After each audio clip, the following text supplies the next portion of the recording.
제가 콩밭에 갈 때는 콩을 바라볼 그 생각에 그렇게 갔는데 뭘 듣거든요. 아침에 그 독송 저기를 기도문을 들어요. 하루를 시작하니까 매일 하진 않지만 거의 매일 그게 제 일상인데 아니 그걸 듣고 그걸 놓고 왔어요.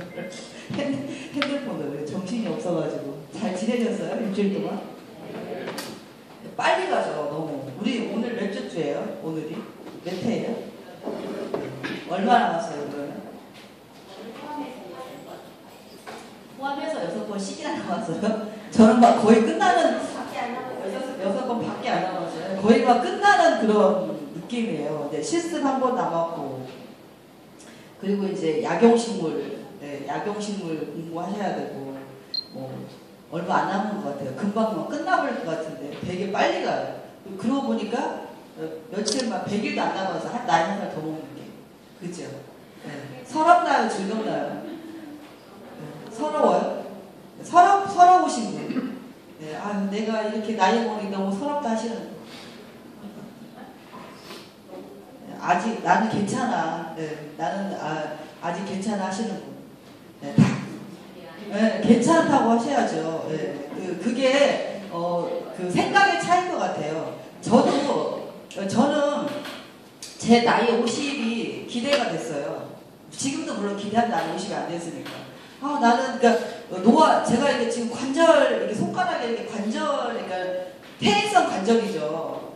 저는 예견했어요. 내가 40대 중반이 되면 이 손가락이 이렇게 병이 날 것이라는 걸 예견을 했는데 관절이 생겼거든요. 그래도 그게 서럽지 않아요. 내가 그만큼 열심히 살았던 내 그 삶의 증거이기 때문에 그렇게 답답하고 뭐 좀 불편하기는 하지만 병원을 가끔씩 가야 되고 뭐 손을 쓰는데 어제도 커피를 따는데 이제 힘이 잘 안 가지니까 좀 힘들더라고요. 그러긴 하지만 그렇게 이렇게 마음의 문제인 것 같아요. 그리고 저는 30대부터 기다렸어요.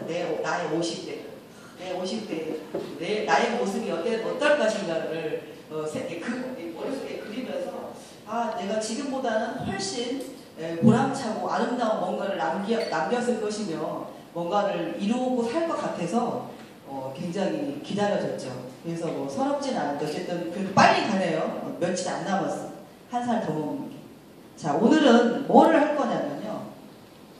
이제 발효가 제가 뭐가 있다고 그랬죠? 발효가 우리나라에서는 발효가 크게 발효 음식으로 하면 뭐가 있다고 했어요? 김치, 발효, 장류, 또 우리가 했던 술, 또 식초, 젓갈 있어요. 젓갈 있고 그 다음에 우리가 이제 요즘 이렇게 여러분들이 좀 궁금해서 이렇게 배우려고 하는 발효액이 있고요. 이제 서양으로 가면 이 발효유가 있어요. 발효유, 유지류, 유지를 발효한 그런 발효 음식이 있습니다. 그래서 오늘은 이렇게 발효유에 관해서 관해서 공부를 할 거고요. 그다음에 이따가는 이제 장류 발효. 여러분들 교재는 너무 간단하게 나와 있어요.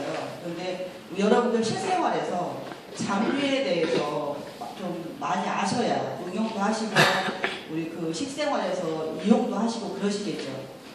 그죠? 그래서 장류 발효를 좀 이런 수업을 오늘 하셔서 장이 얼마나 중요하고 얼마나 우리 식생활에서 이게 필요한 것인가를 좀 이렇게 아시고 간장, 된장 안 담으시는 분, 나 담을지 몰라. 그래서 안 담아먹고 하시는 분 이렇게 많잖아요. 그죠? 물론 이제 아파트 주거공간에서 참 그게 힘들어요. 그 베란다 방향이 어느 쪽을 향하는가에 따라서 절대적으로 안 되는 그런 방향도 있잖아요. 햇볕을 남쪽 같으면 금상첨화죠. 그죠? 남양 그런 그 주거공간이라면 굉장히 좋아요. 충분히 아파트에서도 담을 수 있거든요. 그것도 고층이면 안 돼. 왜 그럴까요? 아주 고층이면 안 돼. 아파트 노야층이 몇 층인 줄 아세요? 경제적인 거 빼고 건강학적으로 아파트 노야층이 몇 층까지? 7층까지. 7층. 1층부터 7층까지가 이 생물학적으로 노야층이에요. 왜 그런 줄 아세요? 나무가 7층 이상 못 자라거든요. 그 정도 올라가는 나무가 없어요. 그래서 사람도 자연의 일부잖아요. 너무 고국에서 사는 것이 좋은 게 아니거든요. 장도 마찬가지예요. 장도 미생물이 있어야만이 발효가 잘 되잖아요. 고층 10층 이하의 고층 아파트에서는 잘 안 돼요. 햇볕이 잘 비치는 남양집이어도요. 고층의 아파트에서 내가 간장, 된장 다음에 100%다 곰팡이 나요. 좋은 유해 미생물이 번식을 못 해가지고 안 좋은 것만 껴요. 그래서 곰팡이가 나거든요. 사람도 어떤 자연의 일부이기 때문에 그렇게 너무 높은 데서 사는 거는 사실 좋지 않대요. 사람한테 이 과학적으로는. 그런데 이제 뭐 뷰라든지 뭐 층간 뭐 관계라든지 등등 따지면 우리가 그 중간층을 노열층이라고 하잖아요. 그런데 실질적으로는 그러지 않답니다. 그래서 뭐 주거 환경이 또 그래서 그럴 경우도 있지만 지금은요. 내가 아파트에 주거를 하더라도 요즘에는 그런 되게 프로그램 되게 많이 해요. 물론 저도 그렇게 할 계획이지만 분양, 항아리 분양 들어보셨죠? 못 들어보셨어요? 내가 1년, 그러니까 간장을 2마를 담고 싶다, 1마를 담고 싶다 그러면 그 장을 하시는 데다가 내 항아리를 놓는 거예요. 그러니까 항아리도 사지 않고 돈만 지불하면 이름표만 달아놓으면 내 거 이 이름표 달아놓고 거기다가 신청만 하면 장 담는 날 자기가 가서 가족들하고 같이 가서 담고 그럼 밥도 주고 그 다음에 이제 어느 정도 시기가 지나면 관리를 해주는 거예요. 항아리 닦아주고 뭐 햇볕 잘 쐬는지 봐주고 그러다가 된장 가르는 날 또 날을 잡아서 주면 그 가족이 와서 장을 가릅니다. 장을 가르고 된장 따로 해놓고 간장 따로 해놓고 이렇게 거기에서 좋은 환경에서 장이 잘 익어갈 수 있도록 그렇게 그냥 놔두는 거예요. 그래서 어느 시기가 딱 지나면 자기가 떠다가 먹는 거예요. 네, 푸다가 먹는 거예요. 저도 그걸 할 거예요. 저도 그냥 항아리 분양을 할 거거든요. 보통 한 말 정도 하는데 거의 한 20만 원 정도 주면 그냥 거기다가 항아리 넣고 1년 동안 해놓을 수 있어요. 근데 또 1년이 지나잖아요. 된장이 있고 간장이 어느 정도 이게 숙성이 되면 또 괜찮아요. 퍼다가 아파트에다 놔도 적절하게 이게 그 장이 다 익었을 상태면 아파트가 고치려도 큰 문제가 없어요. 될 때 처음에 이게 발효가 되는 초기에 굉장히 중요하기 때문에 그러니까 1년에 그렇게 1년씩 분양을 해가지고 그러니까 항아리도 필요 없고 다 거기서 제공을 해주니까 커피 안 쏘시려고 끄신 거예요? 네, 그래서 그런 이제 요즘에는 그게 이 장을 하시는 분들이 그렇게 많이 하시는 분들이 계시니까 그렇게 해서 그 장을 드시는 분들은 요즘에 주택에서 사시는 분들이 거의 없잖아요. 그러다 보니까 그렇게 장을 그렇게 분양을 이렇게 1년 동안 이렇게 내가 항아리 분양을 받아서 자기가 직접 만들고 직접 간장 만드는 날 만들고 뭐 된장 거르는 날 걸러서 직접 그렇게 하시다 보면 적어도 슈퍼에서 이렇게 파는 그런 불량 된장, 고추장, 간장 좀 덜 드시겠죠, 그죠? 어저께 우리 수업하는데 지난주에 열띤 토론이 벌어졌어요. 그래서 우리 이제 저희 전공 외식 전공이 6명이고 그다음에 스타일링 전공이 4분이고 그다음에 관광 산업 그러니까 사장님들 있잖아요. 뭐 여행사 사장님들 관광 이 산업 경영 쪽에 4분이 계시는데 이제 우리가 공통 수업을 들어요. 이렇게 과가 다른 과에서. 근데 열띤 토론이 벌어진 거예요. 그러니까 조미료라는 그런 개념으로 요즘에 음식점들이 왜 화학 조미료, 그러니까 KM 같은 데서 굉장히 조미료 안 쓰는 집이라고 알려진 집을 갖다가 탐색해가지고 걸리잖아요. 걸려가지고 이제 굉장히 타격을 주는 그런 뭐 프로도 있다고 그래요. 그런 프로도 있고, 그 다음에 이 실내로 주변에서 이제 굉장히 조미료, 화학 조미료 쓰지 않아서 음식점을 했던 음식점들이 많이 성공하는 케이스보다는 망하는 케이스가 더 많은데 어떻게 그거를 이제 설명을 해야 하잖아요. 이유와 그 다음에 앞으로도 과제가 있잖아요. 그래서 굉장히 뭐 한 30분 동안 토론이 벌어졌는데 절대 어떤 분이 그분은 인정하기가 힘든 게 이 조미라는 그 자체는 이 감이잖아요. 음식의 맛을 좋게 하는 감이는 MSG만 사실은 아니에요. 조미료라는 것은. 조미료에는 감미료, 산미료 여러 가지가 다 포함된 게 사실은 조미료거든요. 거기에 그러니까 그분은 이제 저는 폭을 좁혀서 제가 이제 추구하는 음식점이 제 목표거든요. 앞으로. 그리고 제가 그날 그 점심을 또 우리 지난주에 밥 먹었죠. 그죠? 우리 밥 먹은 사람 있어요. 오후에 수업 듣는 분들. 도시락 제가 싸서 밥을 먹었잖아요. 저희 집은 화학 조미료가 없어요. 한 10년 가까이 됐고 전혀 없거든요. 그런데 그날도 제가 그 도시락을 제가 싸가지고 밥을 학교에 가서 해가지고 먹게 도시락을 싸갔는데 이제 전혀 조미료가 안 들어간 음식을 먹게 된 거예요. 한두 번 먹은 건 아니지만 근데 제 개념은 화학 조미료가 들어가지 않는 그런 음식을 이제 가지고 제가 음식점을 하는 게 제 목표라고 했더니 굉장히 예리하신 거예요. 그분이 통찰력이 있으시고 그는 말이 안 된다. 조미료라고 하는 것은 감미료, 산미료 다 포함되는데 그 설탕 쓰지 않을 거냐는 거죠. 저한테. 정말 그 예리한 질문이에요. 설탕 쓰지 않을 거냐 아니면 소스류. 쉽게 얘기해서 굴소스 같은 경우는 다 이게 첨가물이 다 들어있는 거예요. MSG 첨가물이. 대표적인 거예요. 굴소스.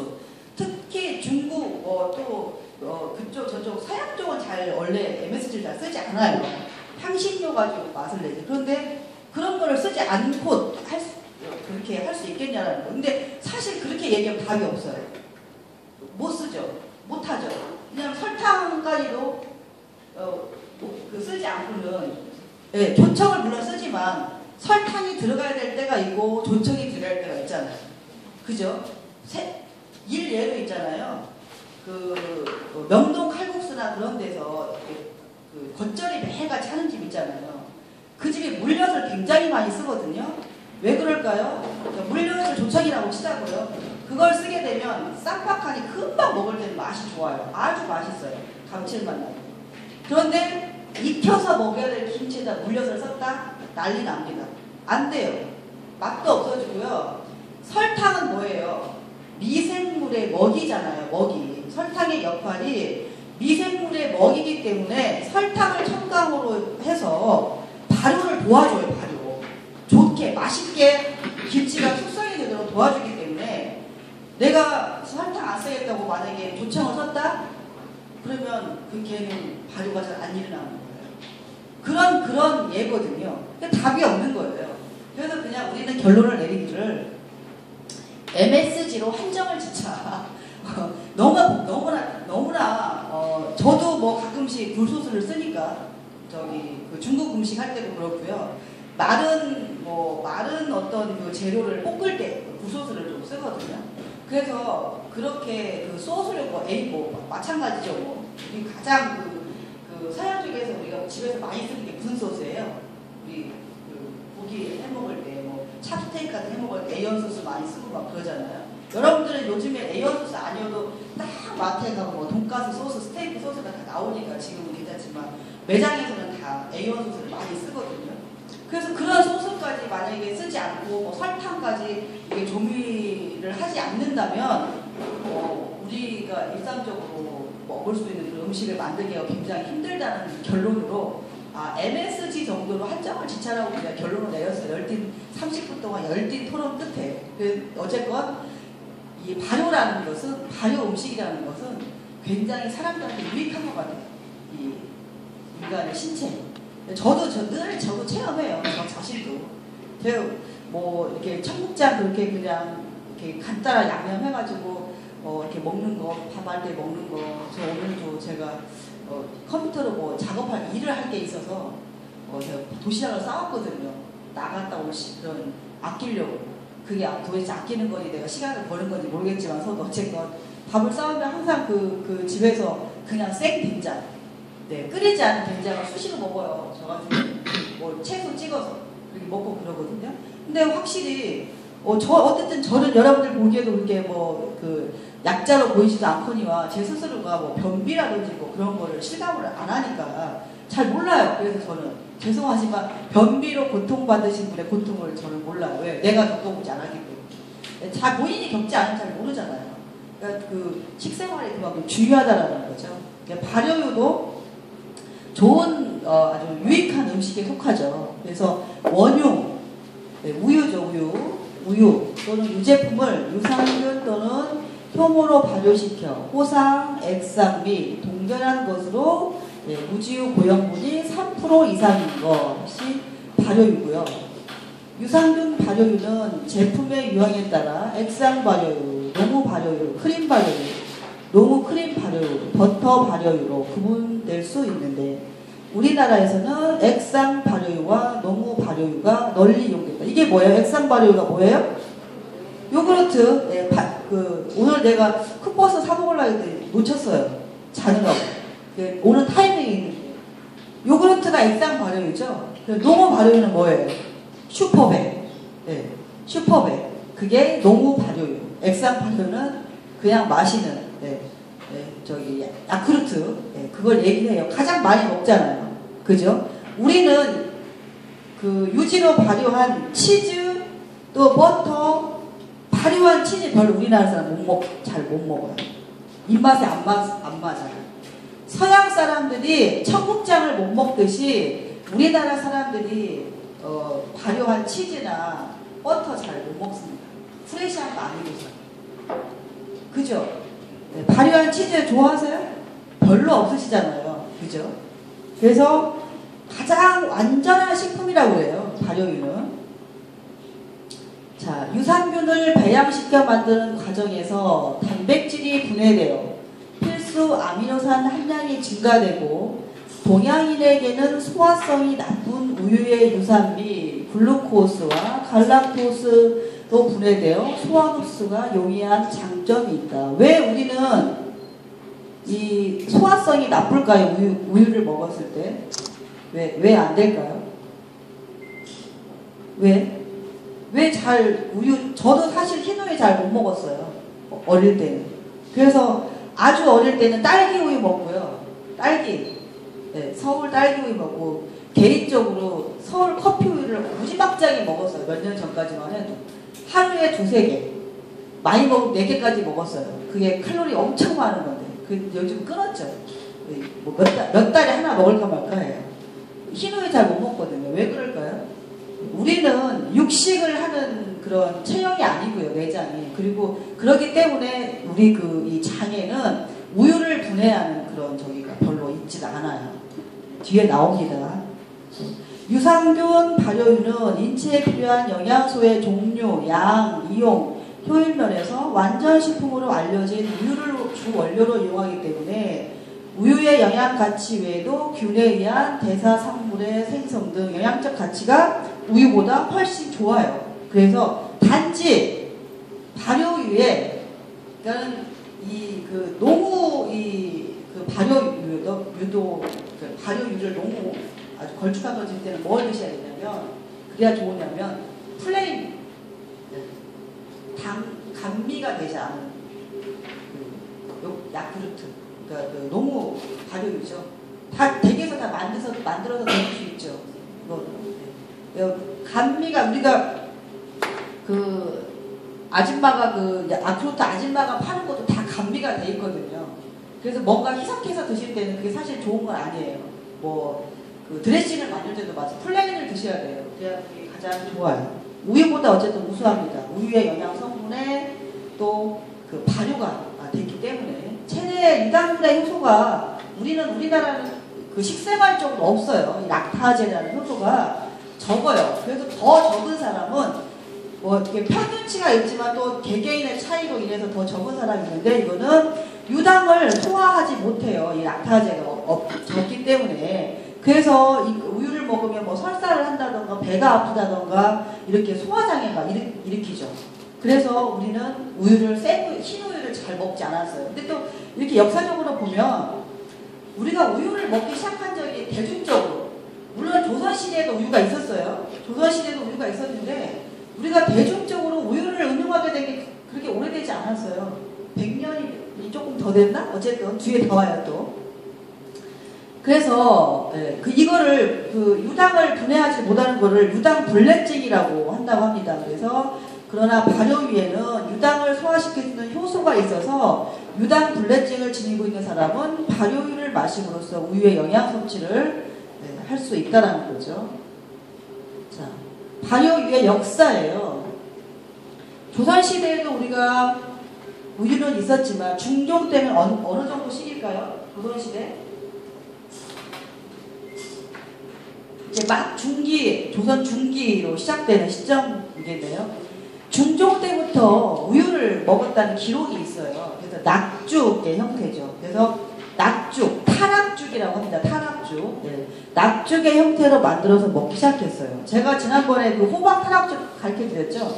지금은 우리가 기능적으로 그렇게 호박 같은 걸 이용해서 타락죽을 써서 이렇게 좋게 하지만 옛날에는 그냥 우유만 이렇게 끓여서 그 타락죽을 임금님한테 드렸거든요. 그리고 지금 우리는 우유죽이 가장 기본적인 간식이 될 수도 있고 요기할 수 있는 그런 게 될 수 있지만 이 시절에는 이 우유는 음식이라고 하기보다 약이에요. 약. 왜? 너무 귀했어요. 너무 귀해서 그래서 서울에 대학로 해화동 그쪽 낙산이 조선시대 때 이 젖을 짜는 소를 키웠다고 그래요. 그래서 낙산이래요. 낙산. 그래서 왜냐면 이게 우유를 그렇게 낙자가 우유를 의미해서 됐던 모양이에요. 그래서 어쨌든 그때는 너무 우유가 귀했기 때문에 음식이라고 하기보다는 약의 개념으로 생각을 해서 이거를 수사과에서 끓인 게 아니라 내의원에서 끓였어요. 내의원. 초조반상에 아침 일찍 임금님이 몸에 불편하다던가 조금 기력이 세하다던가 그러면 타락죽을 끓여서 내의원에서 만들어서 임금께 드렸어요. 임금님은 하루에 몇 끼 드셨대요? 5끼 먹었어요. 5끼. 초조 반상에 이렇게 간단하게 죽상을 드시고요.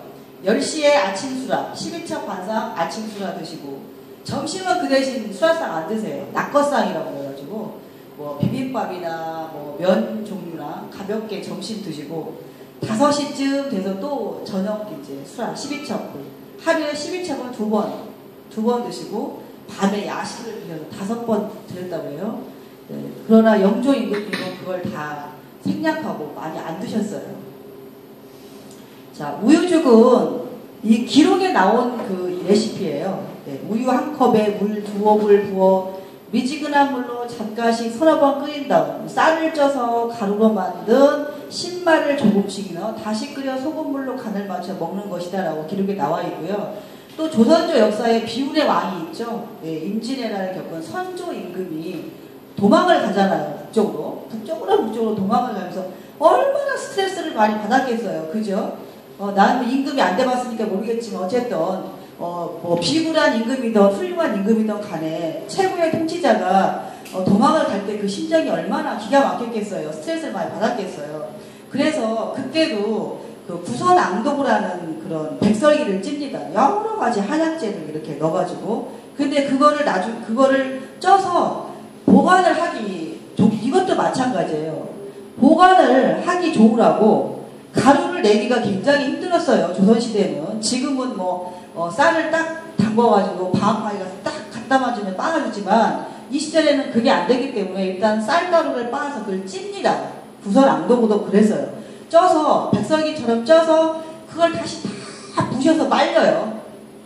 입이 호화된 전분을 그냥 불려만 주는 개념이에요. 이제 우유에다가 다 말려서 그걸 다시 도구통에다가 찧어서 가루를 내서 풀어서 우유를 거의 다 끓인 다음에 그냥 이 가루가 풀어질 정도만 되게 해서 그걸 드렸어요. 그래서 선조임금의 도망갈 때 식사였어요. 타락죽은 아니었고요. 부선앙독물을 그렇게 쪄서 여러 가지 한약재를 첨가해서 찐 백설기를 다시 말렸다가 빻아서 죽을 만들어서 드렸다고 그래요. 쓰러질까봐.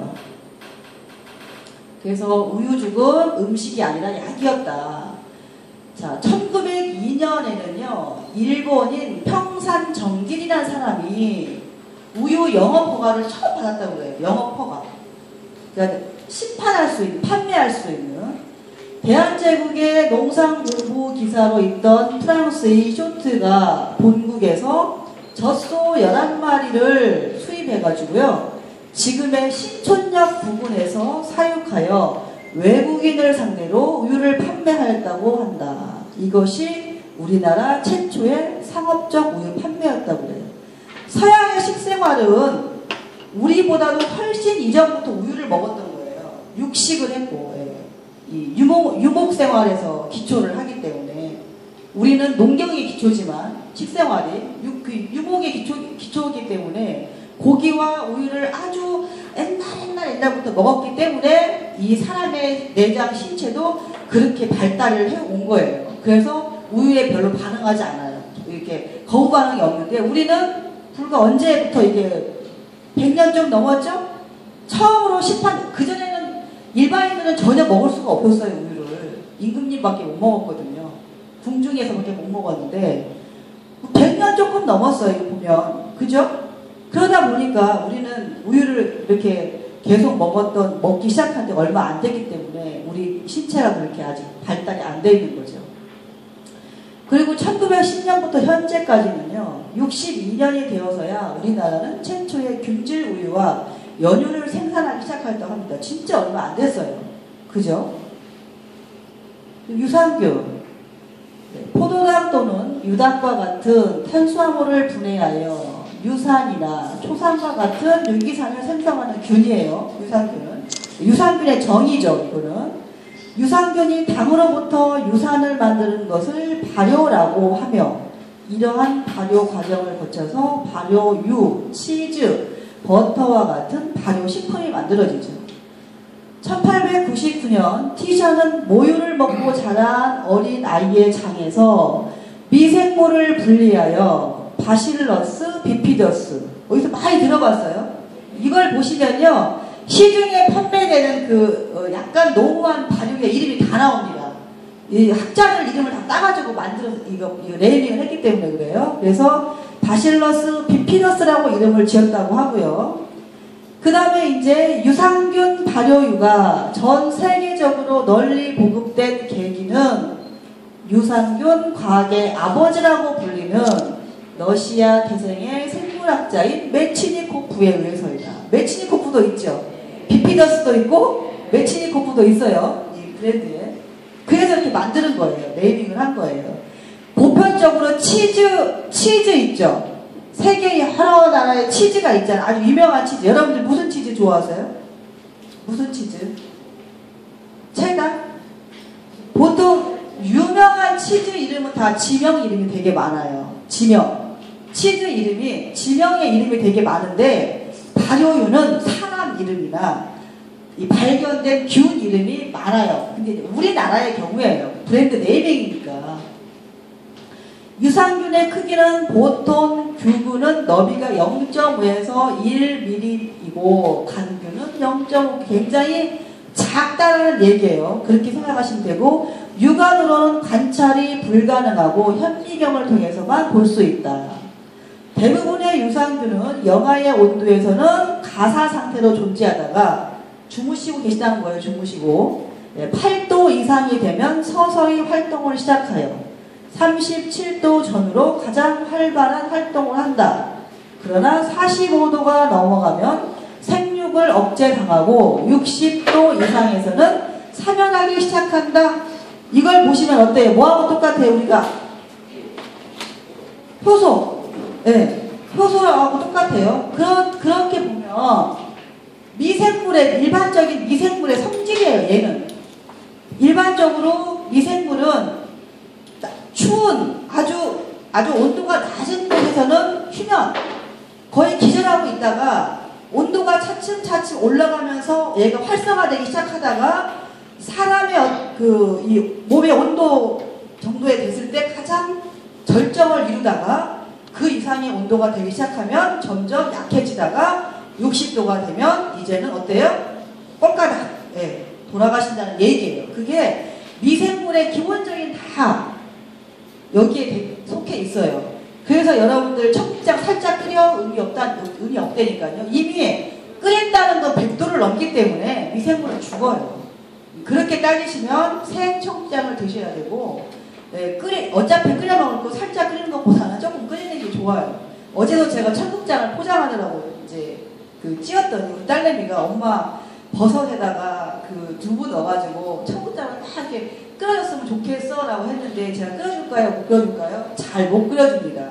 왜 그러냐면 청국장을 한 번씩 찍고 나면 그릇을 닦잖아요. 찌었던 절구도 닦아야 되고 그걸 닦습니다. 그것만 끓여줘요. 제가 수시로. 왜 그러냐면 그게 애매해요. 이게 그람수를 항상 재기 때문에 애매해서 딱 떨어지지를 않으면 뭐가 조금 이게 안 맞아요. 그러니까 2인분을 끓이던 4인분을 끓이던 적절한 양이 있는데 거의 그 양을 못 맞추죠. 못 맞추고 그냥 그릇만 내가 끓여줄게 그랬는데 엄마 맨날 그릇 닦은 것만 끓여주잖아 그래요. 그러긴 한데 어차피 끓여 드실 거라 좀 어느 정도 끓여야 맛있거든요. 청국장이 끓여야 맛있어요. 다 균이 죽는데 그러면 안 맞아요. 얘는 어차피 끓기 시작하면 동시에 다 꼴까닥 다 돌아가시니까 그냥 적당히 맛있을 만큼 끓여서 드세요. 자, 유산균의 보관이에요. 종균. 집에서 이제 발효유를 만들어 드시는 분들의 경우고요.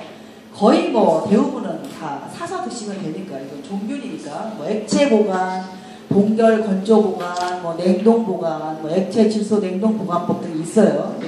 거의 가정에서는 해당 사항이 없고요. 발효유의 종류죠. 순수하게 유산균에 의해서만 발효되어 만들어진 유산균 발효유가 있고 유산균과 효모에 의해 일부 알코올 발효를 일으켜 만들어진 유산 알코올 발효유로 구분이 되는데 우리는 일반적으로 유산균 발효유를 많이 접하고 있죠. 자, 발효유의 역할 및 효과예요. 장내 유해균 억제와 정장작용인데요. 물은변 억제, 쾌변, 노화에 따른 장내 유해균 억제, 설사 예방, 변비 예방, 영양소 공급 이런 역할들이 있습니다. 자, 내인성 감염 억제 작용, 간경화 개선 작용, 항암, 노화 이게 보면 거의 만병통치약 같아요, 그죠?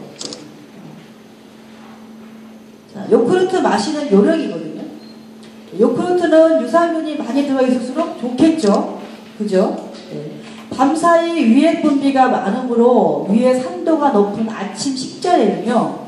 요크루트를 마시지 말아야 하고요. 뭔가를 하다못해 물이라도 한 잔 마시고 마시는 게 좋다.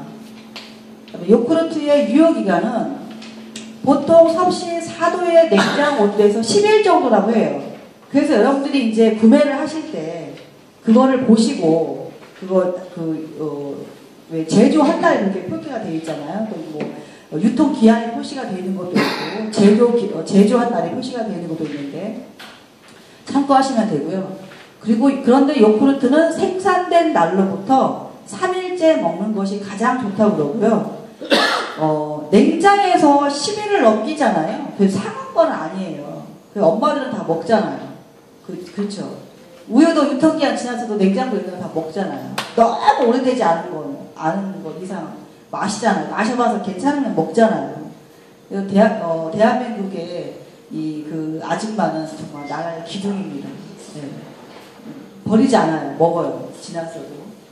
신선 요크루트는 냉장고에 저장하여야 하며 일반적으로 일주일 이내에 소비하는 것이 활력이 왕성한 젖산균을 잘 이용할 수 있는 방법이에요. 그러니까 얘도 이 유산균도 너무 시간이 이렇게 딱 지나면 상하지는 않아요. 얘가 상하지는 않지만 특히 우유보다는 발효유는 덜 상합니다. 더 보존기간은 오래 가지만 그래도 활성내기 좋을 때 먹는 것이 좋다라는 거예요. 네, 냉장고에서 시간이 더 지나면 되게 산이 많이 생성돼요. 산미가 진해지고 조직이 나빠지며 아울러 젖산균이 많이 죽어가게 되므로 가능한 한 일주일, 3일이 가장 좋다고 그랬어요. 3일에서 일주일 사이에 드시는 것이 가장 좋다. 이거는 안 할게요. 이거 여러분들하고 아무 하등이 별 없어요. 이렇게 효소 산업의 뭐 현황 및 대책인데요. 이런 거는 잘 모셔도 돼요. 자, 이거는요. 이거는 그 발효 건강 그때 다시 할 거니까 장으로 넘어갈게요.